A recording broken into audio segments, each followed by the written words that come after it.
All right, ladies and gents, this is my attempt at video lecturing for the day. Just so you know, I'm not being held against my will, and I sincerely want to be here. All right, this is all my idea, and I am completely okay with this. I was going to hire some guys to tie me to a chair. Anyway, today we did have a couple things on Google Classroom. Did need your groups. We're going to be dividing you up for group presentations. I hope to do that sort of like a NBA draft scenario tomorrow. So anyway, I'll have a spinny wheel up that'll give you a random person from the Canterbury Tales for your presentation. I have received a few emails today, so I've got groups 1 and 2 already straightened out. So do send me your group members today. Check your Google Classroom for instructions as to that. We'll be going through the Wife of Bath's tale first. Since we started talking about her, I kind of got her knocked out as far as her physical description, things like that. We'll be going on with her and talking about the Wife of Bath. So up here, I've got your assignment number 1 for NTI. It includes, I put a copy of the modernized language version of the Wife of Bath's tale, just her story, and that's here. First thing there, it's a scan out of a literature book, which it's in your senior literature books, but somebody scanned it, put it up on the internet, so I'll steal that rather than scan it myself. Over here we've got it's a translation that includes its interlinear, so you'll see like a line of Middle English and then a translation under it, so on and so forth. It's got the entire Wife of Bath's prologue, which is what we'll be talking about in this video today. And it also has her story, so if you want to take a look at what it appears, how it appears in Middle English, there are some little differences between that and the modernized version. I think the Middle English a little bit more detailed. Some stuff's maybe a little bit more disturbing in Middle English. Speaking of disturbing, I did put a YouTube clip up. This is from it was a Welsh series that they did where they did clay animation of the Canterbury Tales from the beginning all the way through the stories that they have. And some of them are pretty good. There aren't many of them that they have adapted into English, but most of them can be found on YouTube. The Wife of Bath one's pretty disturbing the way that they did that. Most of them are clay animated, but this one is done in sort of weird animation. And finally, your question sheets, which it's just over the story itself, because I'm going to go through, I don't know if you can see this. This is how long her prologue is before she starts telling her story, just the questions. And this is from my own college medieval literature class. The questions over her prologue are like 2 pages, and then the questions over the story are like little bitty. It's the exact same thing that I gave you over the questions. But the prologue is fantastically long. If you look up Wife of Bath's tale on YouTube, I noticed that usually the story, if it's just the story, it's like 10 minutes long, but if it's the prologue and the story, it's well over an hour because the prologue is very long. Talks a lot about women's issues back in medieval times and all that.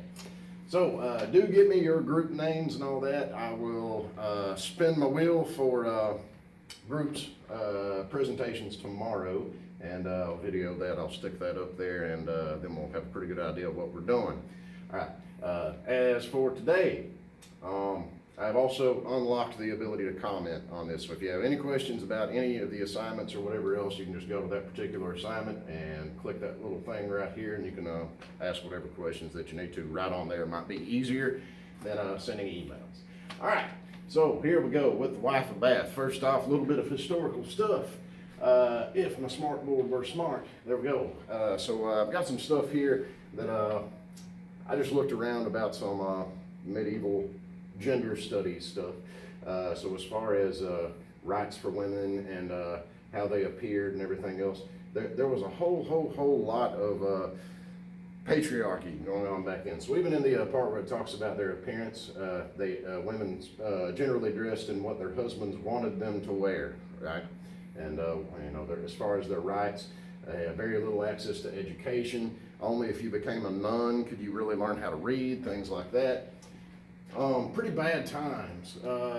Principal role was to care for the children and the husband and to look after the home. You might have some chores, but as far as that goes, you were expected to tend to the husband's needs at all times. That's basically it. So a very submissive role. as far as that goes. We talked a little bit about owning stuff. Women didn't really own property. They could inherit things from their father and things like that, but the second that they got married, they gave it all to the husband, right? Typically marriages were arranged, things like that. Say if you went into a marriage rich, right, that was it. You went into the marriage rich. After that, you didn't own anything. Typically the closest male heir would inherit everything.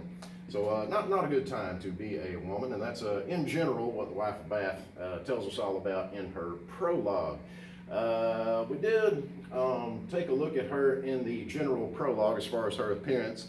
I was looking around on Google for a good visual of what she might have looked like, and this is from an old movie from the late 60s, early 70s. I don't know if you can see that right there, but I haven't seen one of these in a long time. Apparently this particular movie included all the nasty parts of the Canterbury Tales, which there are many nasty parts of the Canterbury Tales, but evidently they showed all the parts that you're getting ready to discover for yourselves as far as disturbing and lewd. We'll say lewd because this is an X rating. I haven't seen an X rating in a long time. I don't even know if that still exists, but at any rate, scrolling through some pictures, this lady here, she's dressed all in red from head to foot. She's got a big gigantic hat on. Again, red was a color that if you were a married woman, you definitely wouldn't be going out in public wearing red back then. It was specifically designed to catch the eye, and you didn't do that if you were a married lady. We talked about her appearance in general. She had a few things about her that would have been considered very attractive. She had a big gap between her front teeth. That was considered insanely attractive in medieval times, but not the kind of attractive that if you were a man, you would not want your daughter to be that kind of attractive, right? If you get my drift. Also, she was a big lady, which was also considered very attractive because it meant that you had a little bit of money, right? Starvation was a very real thing among the peasant class. So if you were a big person, that did show that you had enough money to not be a peasant, right? This is why when you see pictures of kings, like paintings and stuff like that, in general, they're going to be great big men, and they may not have been in real life, but that's how they wanted to be seen. They wanted that image of bigness, right? Being big and rich. Like, never mind. I don't want to deviate since I'm doing videos. I know I'm bad for that in class. All right. So we did look at the general prologue, and again, for your presentations you'll be doing, I've got a version here that I've already posted to Google Classroom. It's got the Middle English down one side. I guess over here, the Wanderer where they show there is Sutra and the road to march and parse it to the road and all that stuff down this side. Then it's got the modernized version down this side. If you scroll down to the very bottom of that, you can hit Go To, and you can pull up whoever it is, whomever it may be, that you get in the drawing tomorrow for your people. If I click Wife of Bath, there she is, so it just starts right on her and tells us all about her. So we know she's been married 5 times. She would be considered an insanely attractive lady back then, and that's pretty much what we got. It did say that she likes to tell big, loud, dirty stories, especially about herself and her own experiences in life. All right, so as we move on, I have, let's see, on your Google Classroom, some things that I posted. I'm just going to go right to this. Here is the link that has the interlinear translation of the Wife of Bath's prologue. And again, the way this works, it's a storytelling contest, and it's made up of all different kinds of people. We get a physical description from the narrator at the beginning, and then as they start telling their stories, they give their own little introduction to themselves. They talk about their lives. They talk about what kind of stories they like to hear, what kind of stories they like to tell. Some of the other pilgrims might interrupt and have complaints and questions and things like that as they go. But the Wife of Bath's prologue is insanely long, and that's why I'm doing this video. All right? I'm just going to give you a little summary about the types of things she talks about. So I'll get right to it here. She starts out and says experience. She talks about experience in the world and experience in marriage. And back then, it would have been expected of you, if you were a widow, to stay a widow, right? If you got married once and your husband died, then you were going to be a lonely spinster for the rest of your lives. Lots of particular widow jobs back then, as far as taking care of monasteries, being like a cleaning lady, things like that. But at any rate, she talks about how she, since the age of 12, has been married, one way or the other. And there are no big gaps in between there. So she got married when she was 12 to a rich old man, right? And that guy died, and somehow she ended up inheriting from him. So they must not have had any children, and he must not have had any male heirs to take that property from. So she ended up with a little bit of money, right? And she was attractive. So she married up again. She married a guy that was a little bit richer still. Right? He died. Same story. She ends up inheriting. And she tells us she's been married 5 times. And she says, in particularly, that she likes being married. She likes being married because she likes, she likes, trying to think of a good colloquialism I could use for that. A good piece of, if anybody's in my 200 class, this would be like a euphemism, right, from the doublespeak. She likes the attention of men, we will say, right? At any rate, she marries one right after the other, and that's the main reason that she gives us for it, is because she likes the physical part of being married, right? She does look around and notice some judging eyeballs in the crowd. If you remember our little introduction, there are some nuns, there's some priests, there's some monks, things like that along on this trip, and they're all looking at her, judging her, right? Because she's talking about being married and liking the physical parts and stuff like that. And they're all judging her, watching her, like probably clucking their tongues and all that. That's awful, you know, whatever. And they're judging. And she knows that. She can look around and she can see that that's going on. And so she launches into a big diatribe about how all this stuff in the medieval church is set up against women and to keep women down. And she starts mentioning some particular biblical characters here, lots of biblical allusions in this part. So one of the first things she says is, you all judge me and say I'm a terrible person because I've had more than one husband, but look at some of your Bible heroes, right? She says, King Solomon had hundreds of wives, and he had all those wives all at the same time, right? At least I had the decency to wait for one to die before I got another one, right? So I'm not as bad as Solomon. And then she says, Abraham, your big time hero. He had more than one wife at a time, right? So she names all these biblical heroes that had multiple wives. And then she starts talking about some of the commandments, right? Because some of the church people kind of cut in on her and say, you know, whatever, it's in the Bible that you shouldn't get married more than once. And it's in the Bible that you should, you know, whatever, once you've had one husband, that's it. And all that. And she turns it back around on him. She's a well-read, well-educated woman, and she points out, you know who said that, right? It was a human being, and he wasn't given a commandment. It was Paul, the apostle, and he was basically writing a letter and saying, you know, yeah, it'd be better if you didn't get married at all, because it takes your mind away from spiritual things, whatever else. But at any rate, she says that's not actually a commandment, that's advice. Somebody asked advice, he gave them advice. It's not a commandment. Nowhere does it command me to do that. One of the big quotation from that little part she starts talking about, let me see if I can find that exact thing here. Let's see, she says, right in here, yeah, there we go. Let's see, he has not every utensil all of gold, some are of wood and do their Lord service. God calls folk to him in various ways, and each one has of God an individual gift. Some of this, some of that, as it pleases him to provide. Right. So basically what she's saying there is, yeah, I'm not perfect, you know, whatever else, but I can still serve the Lord in my own way. Right. So she turns around all these people judging her with their bad looks, and they're giving her the stank eye and all that stuff. She turns around all of their ammunition. So good representation of maybe a counterclaim in a way. Like, I know you're going to use this against me, and I'll go ahead and turn it around on you right from the beginning. Right. So she talks about, yes, there was only one perfect man in this world, right? And we killed him, right? So she gives the example of, yes, Jesus is perfect, but I'm not. Okay. Anyway, and then she goes on.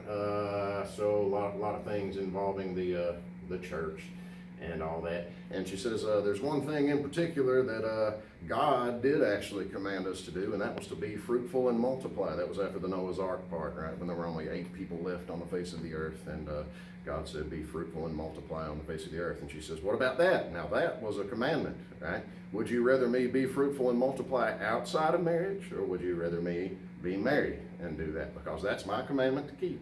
Right? So again, she turns all this stuff around. Now, she tells us a little bit about her experience with all of these husbands, right? The pardoner in particular cuts in, and he's like, oh yeah, that's really good. Tell us some dirty stuff, is basically what he says, because she's big and loud and tells dirty stories, right? So she's like, the partner comes in and says, oh, that's great. Why don't you tell all of us fellas here what you've learned about whatever. So he's trying to get her to tell more dirty stories. Right. And she says, wait, my tale has not even begun. Anyway, she cuts back in, and then she starts into other stuff as far as not just biblical stuff, but she talks about Ptolemy, and she talks about philosophers and stuff. So this is all to show us that this is not a lady who fits into the mold of what a woman was in medieval times. This was a very, very independent, very educated lady. And she tells us a lot of stuff about that. Okay. Now, husbands. She talks about husbands. She says that she had 2 good husbands, and I think it was actually 3. 3 good husbands and 2 really, really bad ones, right? And without getting too awful in depth in there, because most of it's not really that important, there's one in particular that we wonder about, right? Because all husbands die, and she talks about how sad she was and all this stuff. And then there's the 4th one. The 4th husband is where it gets pretty interesting. The 4th husband was very, very, very jealous, right? He was very jealous. And she said that sometimes, let me see, I've got my sheet here. She felt like she was being watched by Argus, is what she says. Argus was a giant in mythology that had 100 eyes that he could look in all directions. So basically what she's saying is that she couldn't even go to town and go to the store or something like that without feeling like everybody was watching her, because her husband would say things like, he'd go to his buddy and say, hey, if you catch my wife in here or whatever else, you let me know and I'll take care of it and stuff like that. So she wasn't allowed to do anything, right?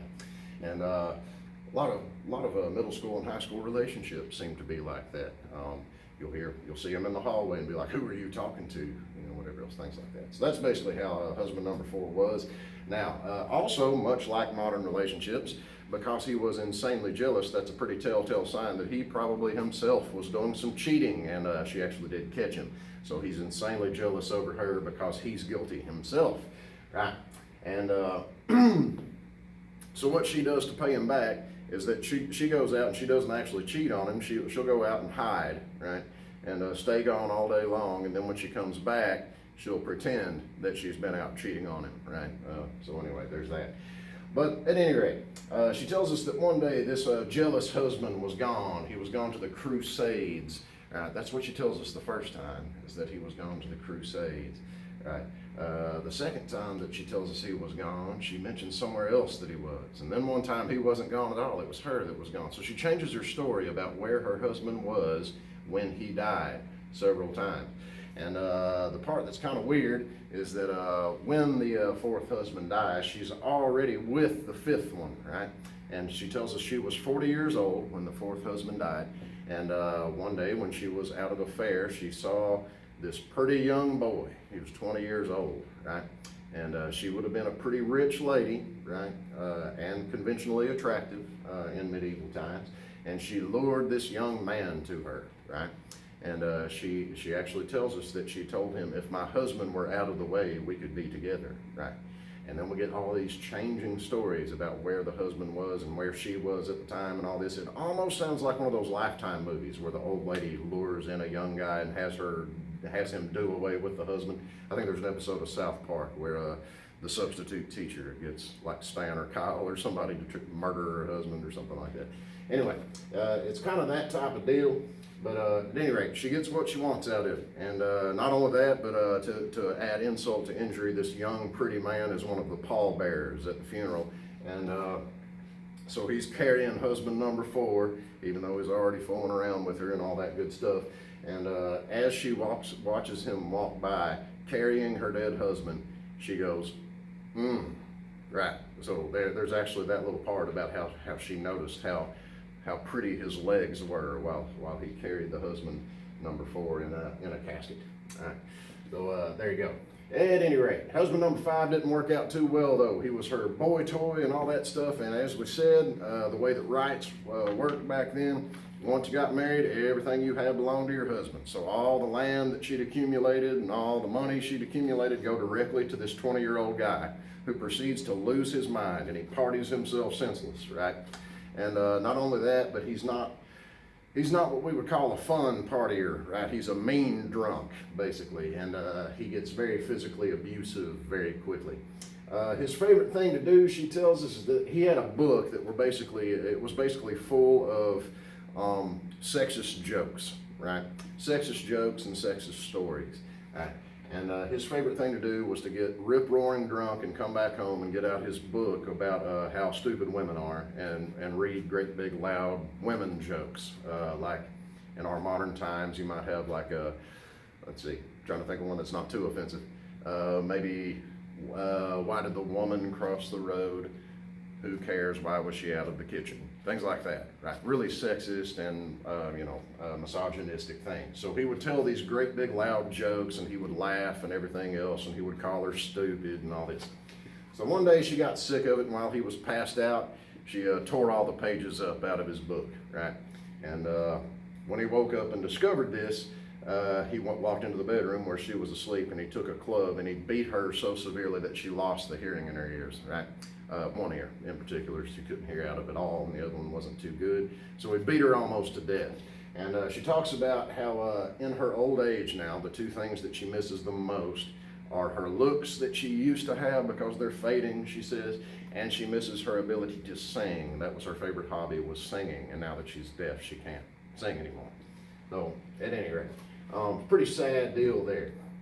So at any rate, we get this big setup and everything. And let's see, we get go on and on. And she talks about how men always find fault with women, no matter how they are. Men always find fault with us, right? If a woman is ugly, they don't want anything to do with her. But if a woman's pretty, then they want to keep her caged up, all whatever else. And they're always convinced they'll cheat. If a woman's poor, guys are convinced that they're gold diggers. And if a woman's rich, they're convinced they're high maintenance, right? So no matter what it is, men find fault with women no matter what traits they have. And she goes on and on as far as that goes. And this goes and goes and goes. It's very, very long, right? She mentions in particular her gap between her teeth. She tells us that she was cursed with the sign of Venus, right? Meaning that she was very, very attractive, right? It's not my fault that I'm this way. I was born to be a lover, basically, she says. Right. So at any rate, she tells us all about her husbands and all about these experiences that she's had. And she does go back to, even though the guy beat her, right, in that relationship, she says that he was her favorite of all of her husbands because he's the only one that she picked. I think that's really what it is more than anything. She picked him because she liked the way he looked, right? So he was her favorite. He was the only one, she says, that she ever really loved, right? So at any rate, she tells a lot of things about how she dealt with men, how she picked them up, how she kept them after. She would play hard to get, and she talked about how to do that, and how if women want something, there's tricks they can pull on their husbands to get it from them and things like that. So lots of that. It's a pretty interesting little thing, and it would have been very unique to see a female narrator at this point telling these types of things. It would have been unheard of. So this is definitely a big striking a blow for the female cause, I suppose, back then. And if you ever take a literature class or a gender studies class or let's say feminist literature theory, something like that, you will see the wife of Bath pop up in those things. So there we go. Wanted to get that one out of the way. So at the conclusion of her huge, long, massive prologue, which is pages and pages and lines of poetry, at the end of it we got the friar cuts in and basically says, why don't you just get on with it? We're tired of hearing all your stuff, because he's one of the religious people that she has completely shut down as far as that. And she says, okay, all right, I'll get started. I'll tell you a story. And that is why at the beginning of the Wife of Bath's tale, she bashes friars at the beginning of it. So she includes, okay, yeah, I'll go ahead and tell my story, and I'm going to start it by pointing out everything that's wrong with you, right? And we see that a lot in the Canterbury Tales as we go. Characters interacting and using each other as characters in their story just to poke fun at each other. So at any rate, there we go. So your deal for today, and I already had a few people turn this in, is to take a look at her actual story that she tells. There's a question sheet up. There's a quick video of it and all that. And we're doing this in the interest of thinking about how this story that she tells sort of illustrates how she feels about the issues of her time as far as gender, things like that. And as we go, right, starting tomorrow, you guys will be looking into your own pilgrims. We want to make those connections wherever we possibly can, as far as between what their job was and what their personality was like and how they viewed the world and the stories that they tell. So that's it for today, and we'll see you tomorrow for the big draft, I guess, the Canterbury Pilgrim draft. All right.